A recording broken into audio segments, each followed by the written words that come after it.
सिंहासन बत्तीसी।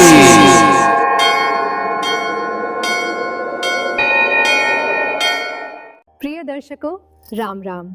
मैं अनुराधा आपका स्वागत करती हूँ आपके अपने चैनल साधना सागर। आज हम लेकर आए हैं भारतीय लोक कथाओं की सबसे लोकप्रिय श्रृंखला सिंहासन बत्तीसी का पहला भाग। आइए, पहली पुतली रत्न मंजरी ने राजा भोज को क्या कथा। जैसा आपने पिछले भाग में देखा, राजा भोज जैसे ही उस दिव्य स्वर्ण सिंहासन पर बैठने के लिए आगे बढ़े, तभी सिंहासन पर स्थित सभी पुतलियां जोर जोर से हंसने लगीं।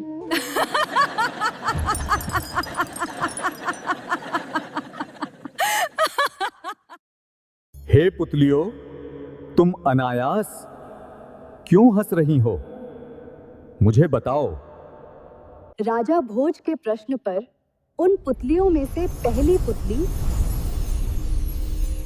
रत्न मंजरी आगे आई और बोली, राजन, मैं रत्न मंजरी हूँ। मैं आपको उस महान राजा विक्रमादित्य की कथा सुनाना चाहती हूँ, जिन्होंने इस सिंहासन को अपने तप, पराक्रम और धर्म से प्राप्त किया था। ध्यान लगाकर सुनो। राजन, आर्यावर्त में अंबावती नामक एक समृद्ध राज्य था, जिसके राजा थे गंधर्व से। उन्होंने चारों वर्णों की स्त्रियों से विवाह किया। ब्राह्मणी से ब्रह्मवीर, क्षत्राणी से 3 पुत्र, शंख, विक्रम और भर्तृहरि, वैश्य पत्नी से चंद्र और शूद्र पत्नी से धन्वंतरी। राजा गंधर्वसेन ने ब्राह्मणी के पुत्र ब्रह्मवीर को अपना दीवान बनाया, परंतु वह इस उत्तरदायित्व को निभाने में अयोग्य सिद्ध हुआ। उसकी नीतियां राज्य में असंतोष फैलाने लगी। राज्य की जनता दुखी हो गई। आखिरकार अपमान और आलोचना से आहत होकर ब्रह्मवीर ने राज्य त्याग दिया और कहीं और अपना भविष्य खोजने चल पड़ा। भटकते भटकते वह धारानगरी पहुंचा। वहां उसने अपनी चतुराई से एक ऊंचा पद प्राप्त किया और अवसर देखकर वहां के राजा की हत्या कर स्वयं राजा बन बैठा। कई वर्षों बाद जब वह उज्जैन लौटना चाहता था, तो जैसे ही उज्जैन की धरती पर कदम रखा, उसकी मृत्यु हो गई। अब उज्जैन का शासन विक्रम का भाई शंख संभाल रहा था। पंडितों ने शंख से कहा, शास्त्रों के अनुसार तुम्हारी मृत्यु तुम्हारे किसी निकटवर्ती के हाथों ही होगी। शंख को संदेह हुआ, कहीं मेरा भाई विक्रम तो नहीं। उसे पता चला कि विक्रम घने जंगल में एक सरोवर के पास एक कुटिया में घनघोर तपस्या कर रहा है। शंख ने एक तांत्रिक से षड्यंत्र रचा।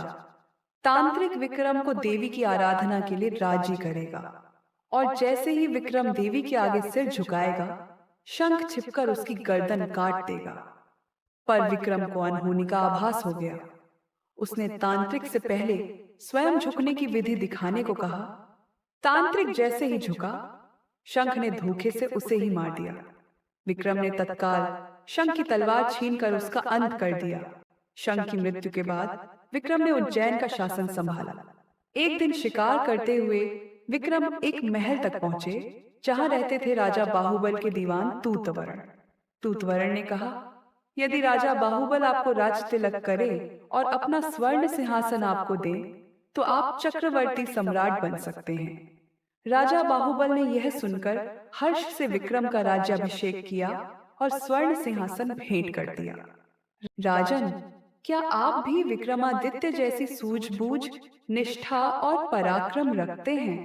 अगर नहीं, तो ये सिंहासन आपके लिए नहीं है। दोस्तों, राजा भोज पुतली की बात सुनकर सोच में पड़ गए और उदास मन से अपने महल को चले गए। ये कहानी आपको कैसी लगी? अपने कमेंट लिखकर हमें जरूर बताएं। अगले एपिसोड में फिर मिलेंगे आपके अपने चैनल साधना सागर पर। नमस्कार, राम राम।